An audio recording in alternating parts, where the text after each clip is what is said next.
Hello, and welcome to the Decking Awesome podcast. My name is Owen, and I'm joined by the awesome Kira and Brian. Hello. Hi. Today we are talking about being an exhibitor at our first board game convention and what you can do to prepare for yours. We're going to discuss what we had planned before, what we did to stay energized, and what we improvised as the convention progressed. This should be helpful to anyone attending their first board game convention who are trying to figure out what they will get out of it and what they can do to prepare. Okay, so our first board game convention was the UK Games Expo, which was hosted in Birmingham. It's a really great expo that brings people from all over Europe to check out the latest board games. We had a solid prototype for our first board game, Garden of Bees, and we were ready to show it off. So let's kick it off by going through some of the conventions around Europe and discussing their pros and cons. So I suppose you can't forget Essen. Essen is the biggest one. I'm just going to say biggest one, period. Having done zero research into that. Essen is the biggest board game convention in the universe. Essen is a great convention to attend if you ever get a chance, but it is very much a trade event. So if you have a lot of games to sell, it is the place to be because you will hammer out those games.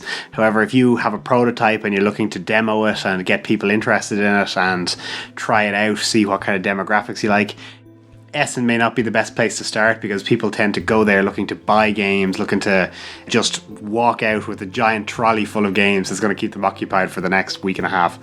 But demoing a game might be a bit trickier because you might have a harder time getting people to sit down, play through the game, give you feedback, that kind of thing. And that's more down to how the type of convention that it is. There's just so many visitors. The pathways are packed full of people moving. So getting somebody to stop is quite hard, and there's no separation from the rush. However, there is a lot of advantages it does have. Its family area is really big, and if you do have a game focused at kids, it can be kind of a struggle to find kids at some of the other conventions. So it seems to be a really great place for that sort of testing. It can be pretty expensive as well though, which is kind of one of the cons against it. Just to get your foot in the door of that place, it can cost a lot in comparison to other conventions. Yeah, but that said, if you have a game to sell, you'll make a lot of money back because so many people come to buy games. If you're just demoing, it can be a very expensive one to just go with the intent of not making any money. It's a tough balancing act in that regard. And we made a lot of good connections there, from manufacturing to all sorts of other different areas and artists. So it can be a good place to meet up with other people in the industry. Yeah, so if you have a prototype, might be the place to attend rather than exhibit.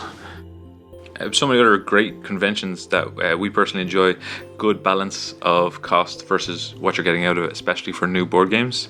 UK Games Expo, that's obviously one we quite enjoy. Tabletop Scotland, Dublin Comic Con. Those ones, because we're Irish, those are some of the great ones to go for. Yeah, and they have really enthusiastic attendees, people who want to see the first prototypes of games. They're there more for the experience of playing games that they've never played before. In the UK Games Expo especially, there's still quite a sales element, whereas Dublin Comic Con, it's only the trade floor that has sales. The rest of the area is for people demoing computer games, comics, showing off different things. So the pace is a little bit more chill. People are there for the day, they want to play games, they want to play in Dublin Comic Con, it's any type of games. In Tabletop Scotland and UK Games Expo, it's every type of board game under the sun. Maybe they want to try a few things that they wouldn't normally try at home. And the board game cafes and the board game libraries do really good business, and there's a lot of trade. So the trade is more people with an open mind coming. They don't have a shopping list. They just have ideas about what they want to try out. So it works as a much better idea generating, friendly atmosphere. People are much more open to prototypes and unfinished things, and there's a lot of opportunities to do things like talk with publishers and meet different people, like manufacturers and things. If you're starting out, everyone is really, really nice to all the newer companies as well. Everyone has been there. They're not cutthroat about the whole sales of board games. So they will welcome new people with open arms and give them tips and tricks. They're really nice conventions to get started at. Yeah, that's true. Because they're not as jam-packed and they're not so huge that you can't possibly get around them all in one day, people tend to be more willing to sit down, have a chat, play a game, try it out, maybe get their first foot in the door to be able to tell their friends, oh yeah, I played that when it was only a prototype. We've found some of the smaller conventions that would only have kind of a couple of thousand people, like Tabletop Scotland. But conventions with smaller numbers like that are great because people, they're more willing to stop and hang on and give feedback and have a chat about a game, which is brilliant because you can get people to play your game that might never have played a game like it before, and they'll tell you, oh, I really like this, I didn't like this, what if you did this instead of this? Whereas the really big, busy conventions, you tend to have people who'll come, sit down, play for 20 minutes, get up, leave, and it can be very hard to get kind of feedback or bounce off them or anything like that. Whereas, Dublin Comic Con, Tabletop Scotland, where you still have good numbers, but it's not hectic and racing around the convention. It's great for people coming, sitting down and talking to you about the game, which usually works very well in your favor. Yeah, because each of these conventions has their own community around it. They would go there every year to kind of experience it. So you get to the UK Games Expo, you'd meet a lot of people who have gone there regularly, and they have this kind of camaraderie and it's kind of peers looking at each other's work, and there's a nice kind of feeling around it. Same with Tabletop Scotland. A lot of the same people will go, and as it kind of grows bigger and bigger, the community grows, but they feel as one, like everyone's helping each other out because they're all part of the same hobby that they all love. And then there's a few other places that you can attend that wouldn't be quite on the same scale as all the other ones. Things like college conventions, comic book conventions, and local markets that don't necessarily have anything to do with board games are really good places to try out a few different things. So if you think your game could sell mainstream, maybe the rules aren't really complicated, maybe it's for kids or it's just a very accessible game, you should definitely try out local markets. In Ireland, there's a lot run by the county council, and they do a really good job of running them. You're going to be competing with like candle shops and more kind of mainstream things, but they're still really, really open to local businesses. So they encourage you, they give discounted rates, and we found that actually coming up to Christmas, Dice Tumblers was a good seller at those ones because people were like, oh, I know he's kind of into that sort of stuff. He's into like, some people for their kids like Yu-Gi-Oh! And while I know Yu-Gi-Oh! It just meant that there was another option available to them, and people are now a bit more open to different options than they would have been 10 years ago.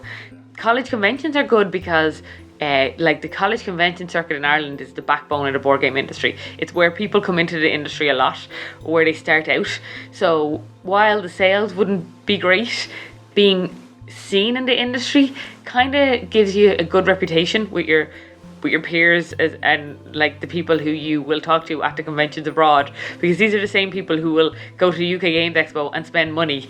But at college conventions, there's only a small amount of people, so it's more about just talking to people and getting your name out there at that point. But it's still worthwhile, especially if you plan on attending any of the events at those conventions as well. Yeah, it's always good to go for local conventions because they're usually cheaper, easier to get to. You can try and go for lots of different local markets and lots of different college conventions, and if you have the time, that can really work to your favor. You're not getting as many people, but those people who are there are usually interested, and then that can help you get a lot of good feedback on your game.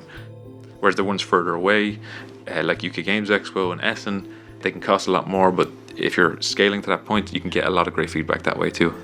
Then again, if you haven't had the luxury of a very helpful podcast to advise you on your first board game convention, you could just jump in the deep end and go straight over to UK Games Expo like we did.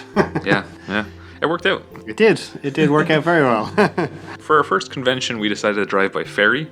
This allowed us to pack up the vehicle with prototypes, branded shirts, banners, leaflets, business cards, and tablecloths. We realized the first day of the convention that having fun-sized packets of sweets in a bowl would help incentivize people to stop and check out our game and keep the energy levels high for people playing our game. People can get quite tired kind of walking around the convention, so turning your stand into a bastion of recovery always helps people stay focused and get some good input for your game. we had the foresight to remember to bring sweets with us to bribe people into playing our games. We did not have the foresight to think about putting them into a bowl or anything like that.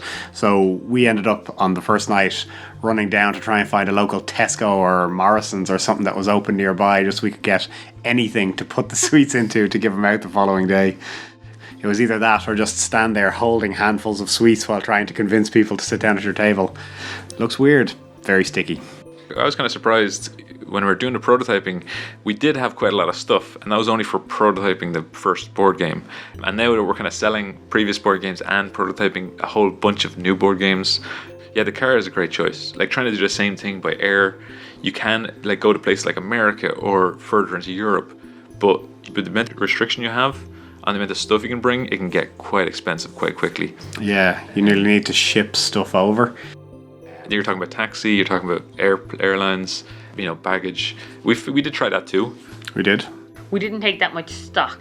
I guess if you are going to ship, it's a good idea to ship at least the stock ahead of time if you can't drive.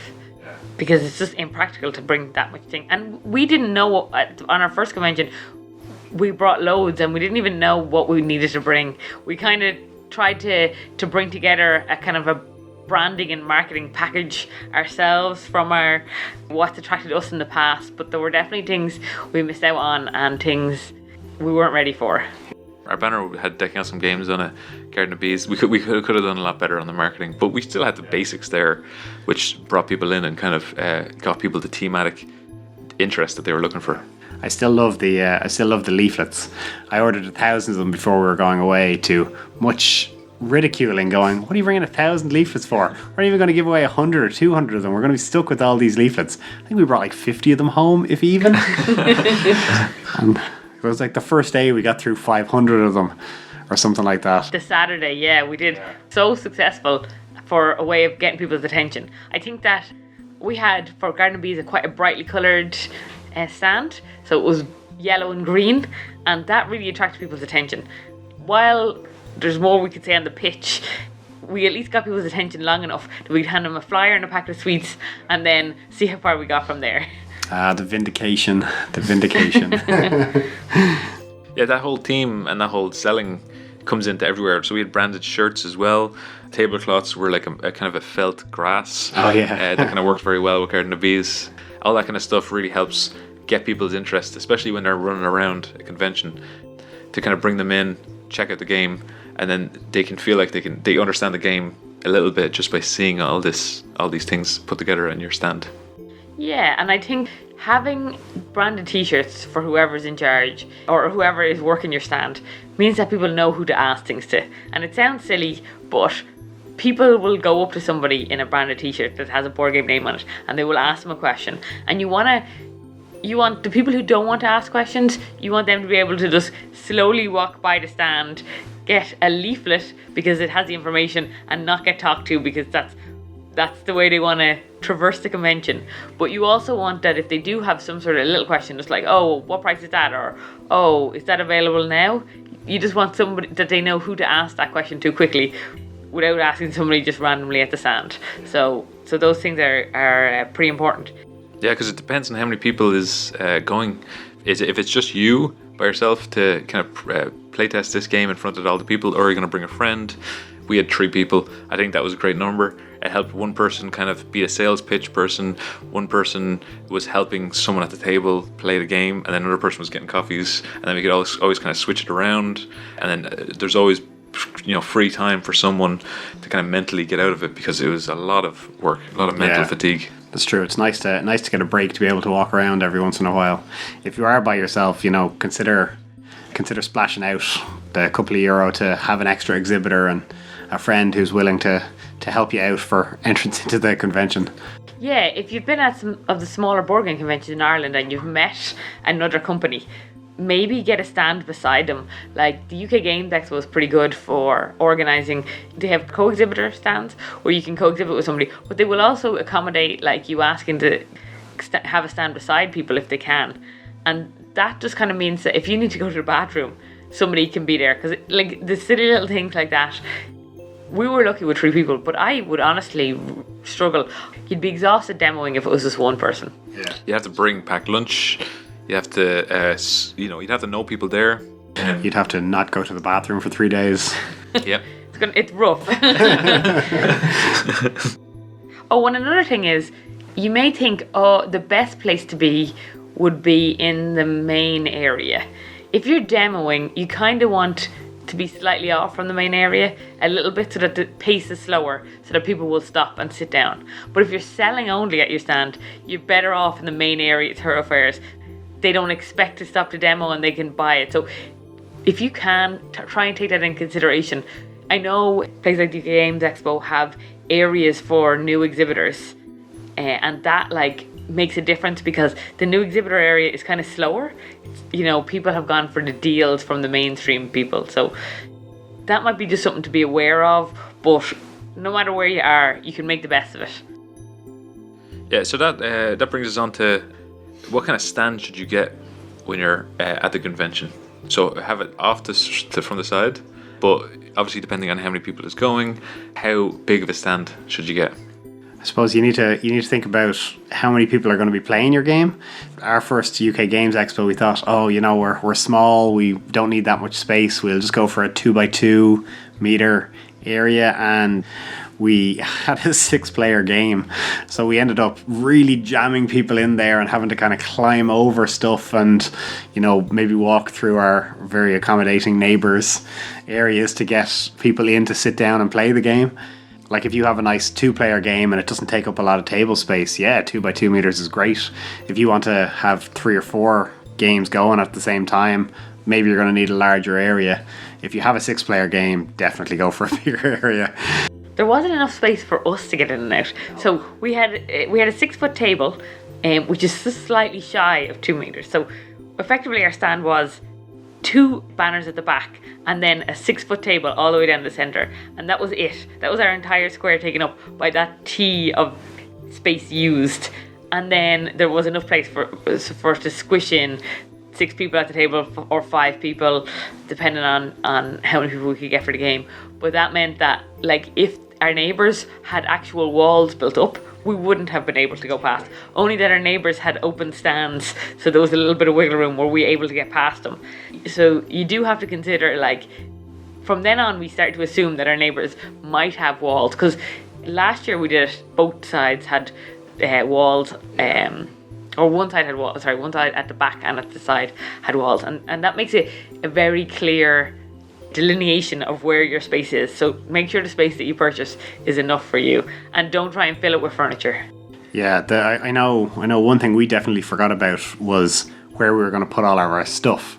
We thought a 2x2 meter stand, that's great, we'll fit a 6-foot table in, there's a bit of room on either side for people to sit. We did not consider the banners, our coats, the stock, the sweets, that we were all kind of shoving under tables and shoving behind banners and keeping stuff in our pockets just because we had no space for anything. And standing at the front of the stand all the time. Yeah, because there's no room to stand in the stand. There's a few things to take into account, but if you just have one game, one demo, and it's a 2 or 4 person game, great, a 2x2 meter stand is perfect, but any more than that you might want to up the size a bit. And we went 3x3 for UK Games Expo last year, and that was great for one 4-foot table with 4 players at it, and then one table to sell stock at. But you wouldn't have gotten 2 tables into that area. And then next year we're planning on going 5x2 so that we can demo and sell. Because one of our games, our new games, is 6-player. So we now know 6-player is not okay to try and fit into a big 2x2 area. So good road frontage. That's what we'll have. Good road frontage. Yeah, I think that's really important, especially because we realize that because there's 3 of us, we want spaces for us to sit down, we want spaces for us to kind of relax and also kind of set up games. So having at least 2 tables where one person can either be demoing a game with someone else and another one can be setting up a new game or selling games or giving some sort of space for them, because having 2 people standing out in front, it depends on how busy the alleyway is. But usually you'll only want one person going out doing handing out the leaflets, making the sales, until it's Sunday, and then you'll probably have 2 people, just because things get a little bit crazy then. Yeah. I think for demoing and getting people in, more people out the front is better. But when we started to sell games, we noticed that more people out the front of the stand meant that people who just kind of wander along and want to just check out what your game costs without actually engaging you in conversation, they aren't really catered for if there's loads of people around. They're like really put off by being interrupted their walk. Yeah, they like to walk over, pick up a game, read the box, check it out, maybe have a look at it, how it's being played, either put it down and wander off or buy the game. But if you're standing there going, hey, come here, you, buy this, come here, quick, they run away. Yeah, I'd run away too. Maybe I should go for a softer hey you. Actually, one of the things we found out was little signs as well. We had signs for selling the dice summoners, and then it's very clearly labeled, so that means we don't have to say it to them, but if they do want to get involved in the conversation, we're always open. But also the signs can be helpful for, playtesters needed, or anything you want to kind of show off. Anybody walking by, some people are visual, some people are audio, so you get both sides of people if you just go over the little sign. Yeah, like please take a leaflet, or there's loads of like little things like playtesters wanted. They just direct people who might not engage otherwise. Yeah, you will I always. don't like being talked to. You will always have people who just can't read signs. Not an inability, just simply don't see signs. They'll sit down at the table right in front of you with the price 4 inches from their face and go, so how much does this cost? I was like, oh, it's right there on the sign. It's like, there's a sign, look at that, oh wow. It can get pretty hectic in a convention world. So that brings us off to, what do you say to people walking by? What's your elevator pitch as people are walking by the alleyway to try and bring them in? Yeah, you need to really condense this down to kind of 10, 15 seconds if you can, just so someone comes up and goes, what's this game about? That you can go, it's a 2-player game, you play with cards and dice, you basically have an army, you're attacking each other. With Garden of Bees, we started off with like a big long spiel, and we realized that people were just wandering off halfway through our second sentence, so you really need to reel them in. I think by the end of that first convention, we were just yelling bees at people who walked past. Bees! Surprisingly good at getting people to stop and see what was going on. Yeah, I'm sure Arrested Development helped as well. I do think you want to start assessing how long you're going to have this person's attention. I think by the end of it, we got really good by saying, there were some people who would slow down when they came to your stand, but they were unwilling to stop. And those people, you needed to have like 3 short sentences, and they're gone. So you had to fit in what it is in 3 short sentences, and that was it. And then other people would stop after your second sentence, and then you needed a longer explanation. Yeah. So you kind of want to, even if you're repeating yourself, have a very, very short one for the people who are just not going to even stop. They're only willing to slow down as they go by. And then the people who actually are interested in engaging in finding out what it is.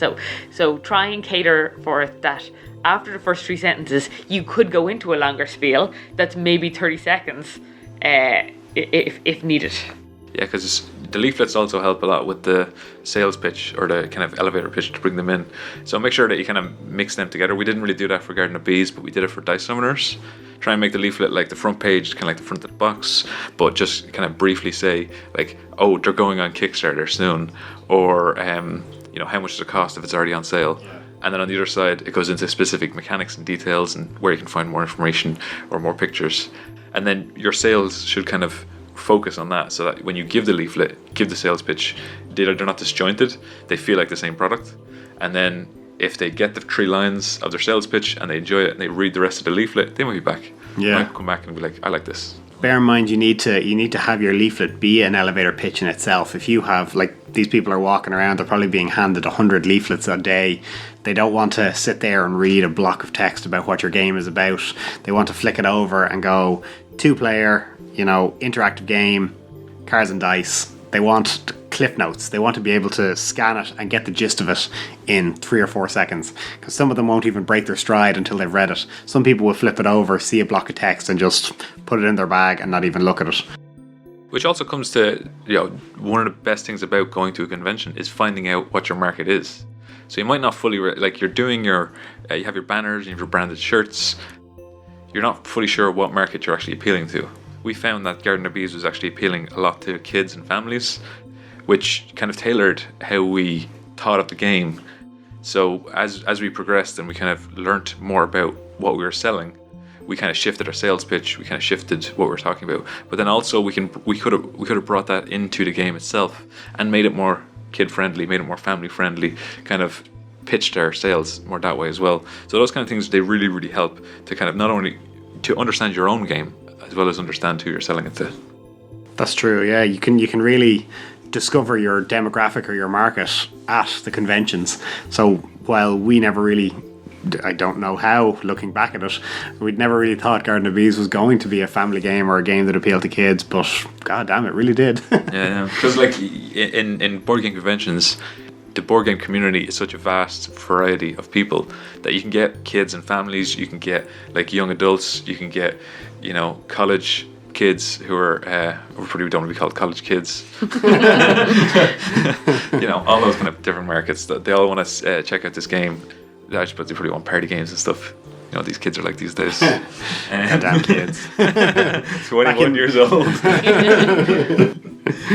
Oh yeah, so like if you have people walking by as well and you want to try and get them interested in the game or even to stop and look at it, it's always helpful to have people sitting there playing the game. You'd be amazed, like you can sit there for half an hour and you can't even convince someone to stop and listen to your elevator pitch. But as soon as there's a couple of people sitting down playing the game, you're inundated with people and you're trying to keep up and give them all the information. So if you can get people sitting there playing the game, people are willing to come over and look and see how it's played and try and get a quick gist in that regard. And if they like that, they might talk to you, try and find out a bit more about it.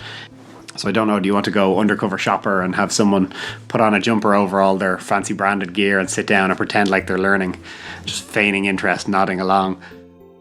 Yeah, we've seen people do that. We don't like to do that ourselves, but we do take into account having like a viewing area in front of the kind of tables that helps people in the alleyway to just stop and see, and try not to obstruct that when you are in the alleyway handing out leaflets, because that's where people really want to see the action. They want to look at someone playing the game, they want to be seen rolling the dice, playing the cards. Are people having fun? What's actually going on? And then they might be back. We've had lots of times where people would 4 people would be looking at the game being played and they'd be like, all right, when's the next slot for playing the prototype game? And we're like, we don't know. We don't know how long this game takes. Yeah. So yeah, just be gotta improv with this stuff. We got better at that. We did. We have multiple tables now, which always helps. So you have one table, try and focus on that, people going to that one if it's the most open one, and then people will see that, and then you have a backup table where you can roll people onto, and then that all helps. That's actually a good point about the playtesting. Is like a lot of people who wander by will probably want to stop and play for 20 minutes, half an hour, and then continue on in their loop around the convention. You won't always get people willing to sit down and commit to a 4-hour game, and if they do, then they're the only people you're really hitting with that demo. So if you do have a long game, maybe you can have them play just the first couple of rounds of it, or a shortened version of it, or something like that, so people can get a feel for the game. They can decide if they like it or not, and if the convention is kind of quiet, great, let them play on. Otherwise, you can say, all right, well, what do you think? Do we want to wrap it up there, and you could buy a copy and finish playing it at home. We actually have another podcast on efficient playtesting, which you can check out. It's filled with tips and tricks on getting the most out of your playtesting, so definitely check that out too. But for this, are there any specific tips for playtesting at a convention?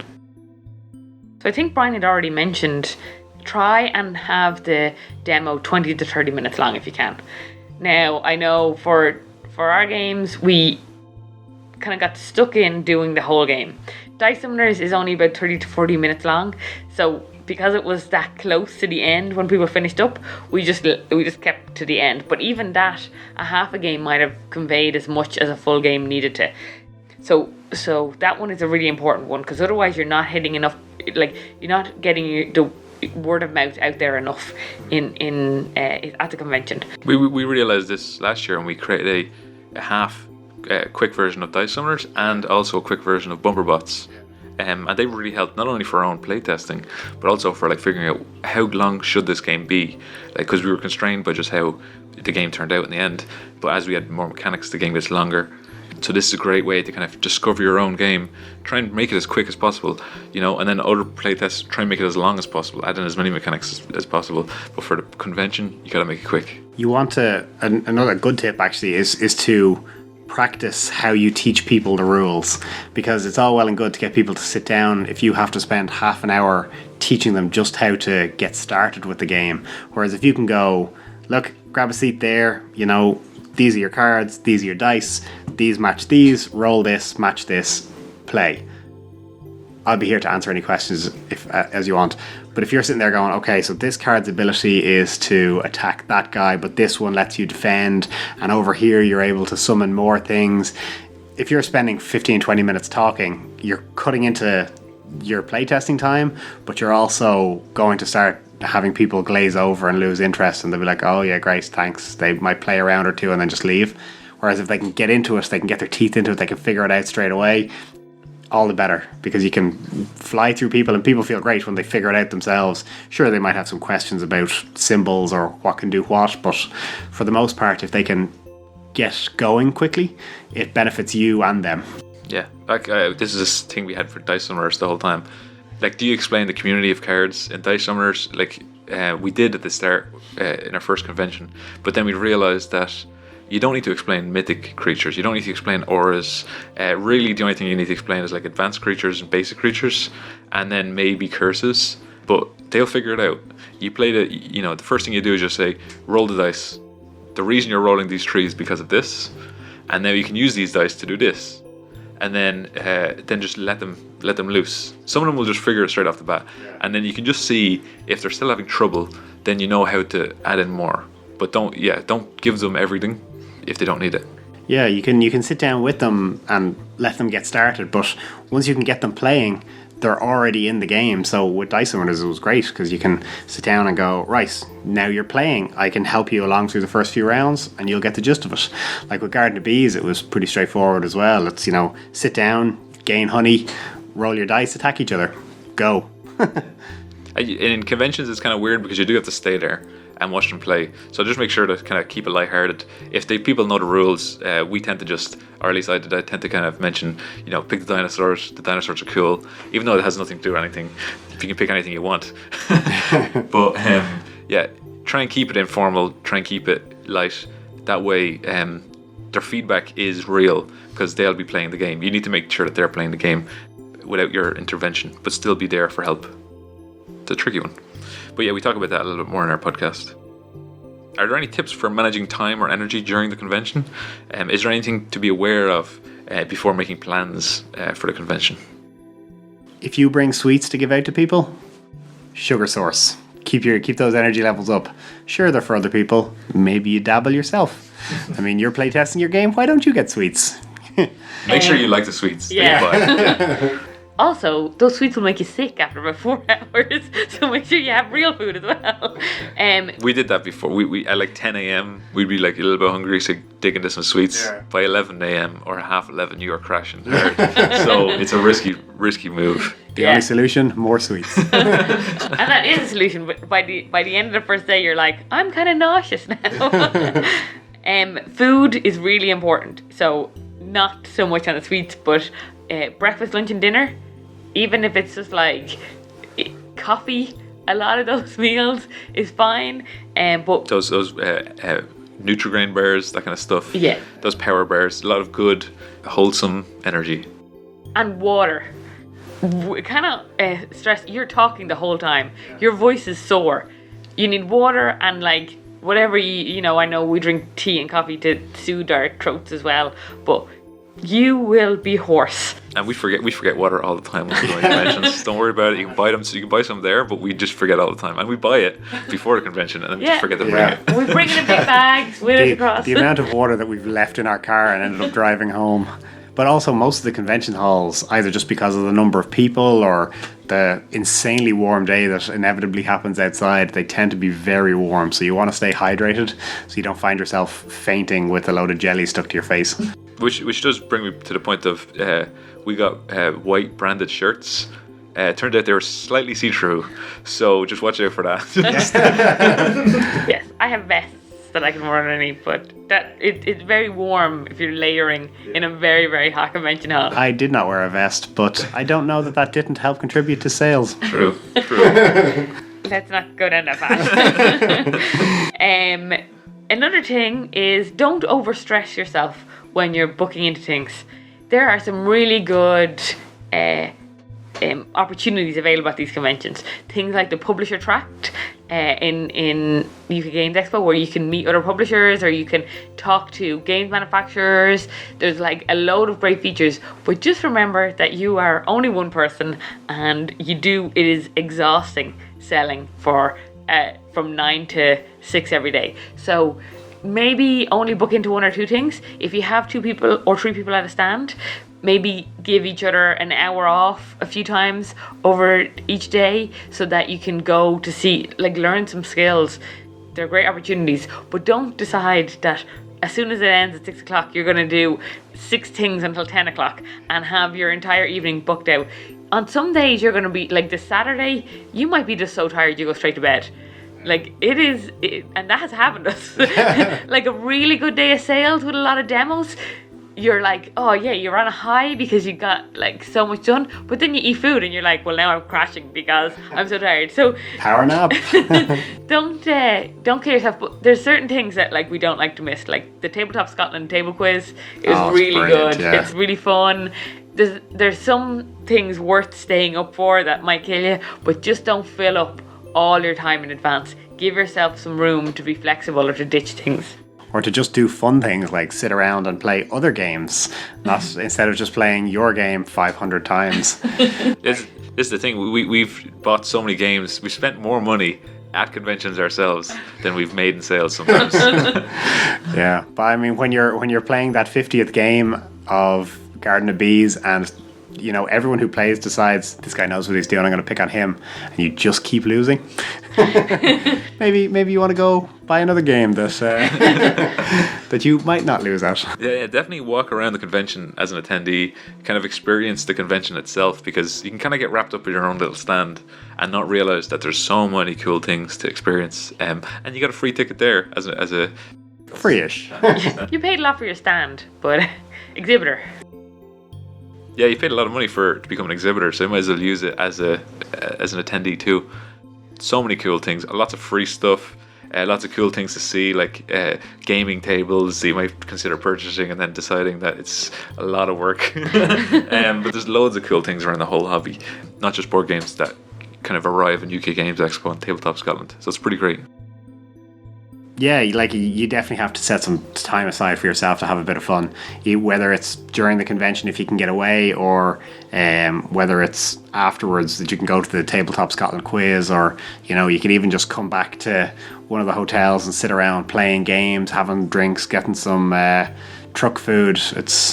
Or ice cream. Oh, that ice cream guy, he makes his money every year at UK Games Expo. So I suppose one of the biggest takeaways we had from our first convention was around Kickstarter and our product launch. We, being, you know, novice designers and novice publishers, we thought, oh, you know what? The best thing to do is to go to our first convention with our game already live on Kickstarter. And, you know, maybe it wasn't the best idea. You get a lot of people going, oh, this game's on Kickstarter, great. You know, I've never seen it before. You know, were you at other conventions? Did you show it off? You know, so we kind of we did quite well, but we had no hype, we had no promo, we had no advertising, we had no run up to the Kickstarter. So we didn't have that. Our Kickstarter is live, go, where you know you get your huge uptake at the start. So instead of the big saddle shape you normally see on Kickstarter, we got a very gradual ramp all the way up.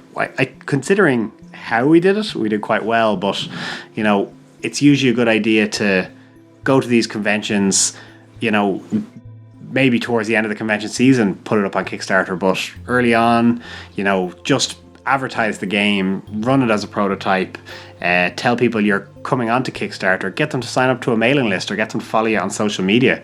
It's a great way to kind of have them there ready. It's like, oh, I love this game, you know, you'll have to tell me when it comes out. That's great if you can convert that. So get them to sign up to a mailing list, get them to follow you. And then when you do launch the game on Kickstarter, you have all these ready-made fans ready to go, instead of launching and then going, I suppose we should probably tell someone about this game. Yeah, because you also still want to be open to feedback from the community. So as people are kind of playing your game in a convention, they might have their own ideas or they might have their own opinions. And if you say if you're on Kickstarter right now, it kind of feels like you're no longer listening to opinions. Now you can still probably discuss it with them at the time and be like, oh yeah, we've thought about that. This is the reason we decided this and that. But if you kind of bring them into the community and then say that their opinions are still valid and kind of bring those ideas into your prototype before going on Kickstarter, that can help a lot more. Even if you can still change things on Kickstarter, but the problem is it feels like to them anyway that they're not being listened to. So it can be tricky. It can be very tricky. Like, we did have people sit down with us and they were like, oh, I love this game, I want to buy it. And it's like, oh, we're on Kickstarter at the moment. And they take out their phone then and there at the table and back us. It was brilliant. It felt like, yes, we really got through to someone. But unfortunately, because we didn't have the hype or the advertising or the knowledge around it, we those people kind of just weren't enough, unfortunately. And it was brilliant to get that support. It was lovely, but it was hard to not reach our backing goal just because of our lack of knowledge of it. So it would have been great to do all the promo, get people signed up, and then launch it. Another option is also doing a mailing list competition. That can always help a lot. That kind of brings people into signing up to your mailing list. And then at the end of the convention, like on Sunday, halfway through the day, you can then, show a winner and then get them to come to your stand, take a few pictures, give them a few presents, and that can get your mailing list up a lot. And it's not fake numbers. These are still people interested in your game, willing to back you on Kickstarter. Just kind of giving them a little bit of incentive to kind of sign up. And also to sign up then and there. So some people just have a big long list of things to do after they come out of a convention. So sometimes your call to action needs to be at the convention. It needs to be buy the game here or sign up to the mailing list now. And having a competition can just give them that little push to just go, okay, rather than putting this on a list of things to do after, I'm just going to do it. Oh yeah, having our little tablet there was a great idea, because we had our website up on it and people could just type in their email address, sign themselves up then and there. It was a now I know GDPR means they're going to have to be a double confirmation that they're going to have to accept signing up to the mailing list, but it was still a great way to do it, rather than getting them to handwrite down on a piece of paper and then you're back at the hotel later that evening trying to translate whatever they may have written or what you may have written, even worse. Yeah, that tablet was a really great idea. Yeah, I don't know which convention we started doing that on, but it wasn't the first one. But that helped a lot. Yeah, and it was very inexpensive. So we disabled everything on the tablet so that the battery would last a whole day. And all that was up was one starting webpage that was just the pop up for our sign up to our mailing list. And it just meant people didn't have to do that. And it had a little keyboard. It took 2 seconds for people to sign up. And it was really, really helpful. So is there any other tips for attending conventions? Yeah, so I think we had talked about before signing up to a lot of the things they have available. So places like Tabletop Scotland and stuff, maybe it's more about meeting people at the convention. Try and broaden your network. Talking to a distributor at a convention can give you, even if you're not necessarily going to use a distributor or you hadn't planned on using a distributor, that will just mean that you're aware of that path and what you need to have. There's a lot of things we didn't talk to distributors at our board game conventions because we actually weren't really sure how to engage them and stuff like that, but we probably should have just bitten the bullet and gone and talked to them, because some of the little things that they were looking for us to do in our game, add shiny borders and things like that, they were small things that probably early in the process we could have added, but retrospectively we'd have to reprint the game. So it just seems if there is anything small that you can do early, at the same time, don't let those people push you around too much. Don't change your idea or sell out just because of it. But if you do plan on making a prototype, refining it, and then selling it to a publisher, you also want to meet publishers at those events and try and get an idea. So keep an open mind and try and just take any opportunity that's available. The likes of these distributors, they know what sells. So it's good to talk to them. As you said, you can get tips on, what makes the game look more attractive off the bat, that people will come and pick it up and consider buying it. So always good to chat with them.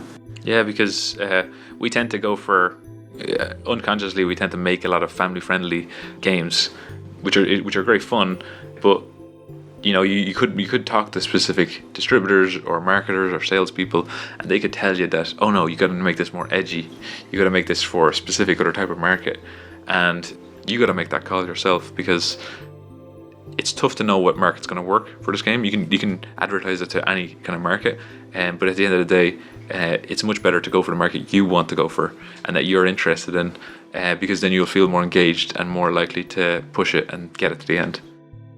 Yeah, there's a lot of good free resources as well. Like the UK Games Expo has its media event, where the area is basically only open to reporters and TV and papers and stuff like that, where they'll come in and kind of have free access around. It's usually kind of in a separate little area. Sign up for that. Most of the time it's free, even if there's a small charge. It's great just to be able to meet people who are going to write reviews about your game and stuff like that, and you can get the information out there. Our first convention, we kind of thought it was just a show up on the day and hope for the best kind of thing. Turns out no, you need to book into it in advance. Yeah, we blagged our way in. It's like, I see a few empty tables down the back there. Doesn't look great, all the media around, and you didn't fill it. Oh, it's like, okay, come on, inch, quick, just pretend you were booked in. If anyone asks, you're that company over there. And you'd be surprised how quick it takes to learn all these media people, learn all the podcasts and all these different type of people, because we haven't been going that long, but we pretty much know everybody. And we have a lot of friends and in the media and stuff like that. So whenever we come up with a new board game, or we come up with a new idea, or playtesting something, they'll always ask us, what's the scoop? And we have a scoop. So it's nice. Of course, all of these reporters are 1960s American-based reporters asking about the scoop. Their overcoats with glasses on. What's the scoop, Jimmy? My name's Owen. But you do meet a lot. You meet the podcast guys wandering around, you meet a lot of the media people. If you have the opportunity to go to a press release, it makes a difference. The more they see your face, the more they'll start to accept that you're part of the community. So, sometimes they don't even need to talk to you. Some people are just like, oh, I feel like that face is familiar to me now. I'll just accept that I can talk to them as if I've known them for a long time. Or even oh, I saw you guys here last year. You had that game. Oh, well, what's this new game you have? And it's just an in, essentially. They'll recognize you, they'll remember you, even if they didn't write about your game the last time. They'll remember that it was there, and now you're back again, and now you've got something new. Oh, maybe these guys are going places. Yeah, some podcasters even were like, oh, this isn't my sort of game. Another game has come along, and it's a different style of game. They're a little more open, because they know that you've survived one Kickstarter, produced a game, you can actually manage to bring this to being published, so they know that you're capable of it, and then if they like the game, they're a bit more open to you. Yeah. That pretty much wraps it up for exhibiting at our first board game convention. If you enjoyed it, share it. We've been decking out some games. Thanks for listening. See ya. Bye. Bye.